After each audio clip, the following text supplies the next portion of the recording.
আগামী দিন 50% পশ্চিমবাংলার মানুষ উর্দু ভাষায় কথা বলতে পারবে, এই ফিরাদ বাপি হাকিম বলেছিল। ওকে দুটো থাপ্পড় মেরে মমতা ব্যানার্জি এখনো দল থেকে বার করেনি কেন? পশ্চিমবঙ্গ থেকে ঝেঁটার বাড়ি মেরে বার করেনি কেন? পশ্চিমবঙ্গের 50% মানুষ কোন সাহসে ফিরাদ বাপি হাকিমের এত বড় সাহস হলো কি করে কথা বলার? তাহলে কে সব থেকে বড় বাঙালি বিরোধী? এই ফিরাদ বাপি হাকিম, আর একে তোল্লাই দিচ্ছে এই মমতা ব্যানার্জি আর ভাইপো। বাংলাদেশি ভাষা আলাদা। আপনি আপনার বন্ধুকে কি বলেন? বন্ধু বলেন না দোস্ত বলেন? তাহলে আপনি দোস্ত বলেন না। আপনি মাংসকে মাংস বলেন না গোস্ত বলেন? আপনি বাবাকে কি বলেন? বাবা বলেন না আব্বা বলেন? মাকে কি বলেন? মা বলেন না আম্মি বলেন? তাহলে আপনি ভোরবেলাকে ভোরবেলা বলেন না ফজর বলেন? কোনটা বলেন? যারা এই ভাষায় কথা বলে তারা বাঙালি নয়, এটা আমি বলছি না। এটা ফিরাদ হাকিম কি বলছে? ও তো গয়ার একটা গয়ার মেয়ে, ও তো গয়ার বিহারি মুসলমান। ওর সাথে আবার কি কথা বলবো? ও তো নিজে একটা উর্দুভাষী হিন্দিভাষী। ওকে তো আগে পশ্চিমবঙ্গ থেকে বাংলা পক্ষের মমতা বন্দ্যোপাধ্যায় তৃণমূল যদি বাঙালি পীড়িত থেকে থাকে, তাহলে ফিরাদ বাপি হাকিমকে সব থেকে আগে পশ্চিমবঙ্গ থেকে ঘাড় ধরে বার করে দেওয়া উচিত।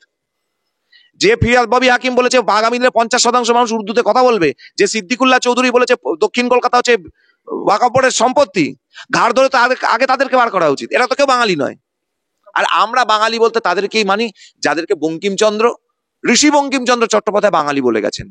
শরৎচন্দ্র চট্টোপাধ্যায় শ্রীকান্ত এবং হিন্দু মুসলমান সমস্যা, এই দুটি প্রবন্ধে যাদেরকে বাঙালির ডেফিনেশন বঙ্কিমচন্দ্র শরৎচন্দ্র লিখে দিয়ে গেছেন, আমরা সেটাকে মানি। আপনি কি তাহলে মানে বঙ্কিমচন্দ্র এবং শরৎচন্দ্রকে বিরোধিতা করছেন?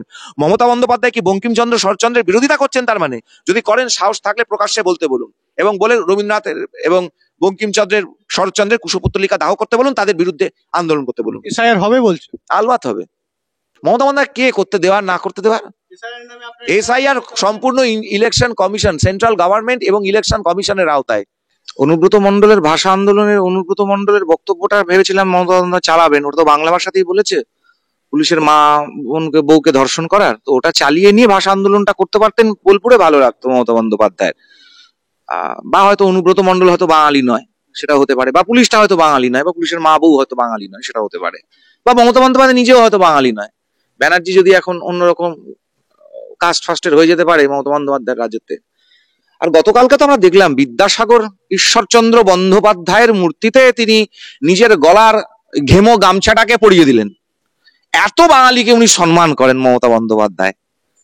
বিদ্যাসাগর অঙ্ক আবিষ্কার করেছিলেন রাস্তা দিয়ে হাঁটতে হাঁটতে, বলেছিলেন না? ওর ভাইপো আরো কিসব বলেছিল।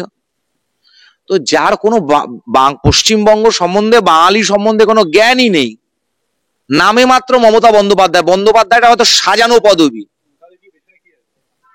ধান্দাবাজি রাজনীতি আছে, ভোট টু ভোট রাজনীতি, একটা ক্লাব তো, মাল কামানোর জায়গা। ক্ষমতা থেকে চলে গেলে মাল কামাতে পারবে না। ওই মাল কামানোর রাস্তা পরিবারের জন্য, ভাইপো ভাইজি ভাই বোনদের জন্য খুলে রাখার চেষ্টা, ব্যাস। এই বেশি আর কিছু নয় তো। কে মমতা বন্দ্যোপাধ্যায় আবার বাংলাকে ভাগ করবে, রিপাবলিক অফ কালীঘাট করবে? সেটা ওদের ব্যাপার। জন বার্লাকে তো দেখলাম ওদের স্টেজের মধ্যে আছে। এত জন বার্লার পিন্ডি চটকালো, জন বার্লা নাকি বাংলা ভাগ করতে চাইছে। তো তাহলে জন বার্লা ওদের স্টেজে কি করছে? 21শে জুলাইতে দলে নিল কেন? কে ভাগ করতে চেয়েছে?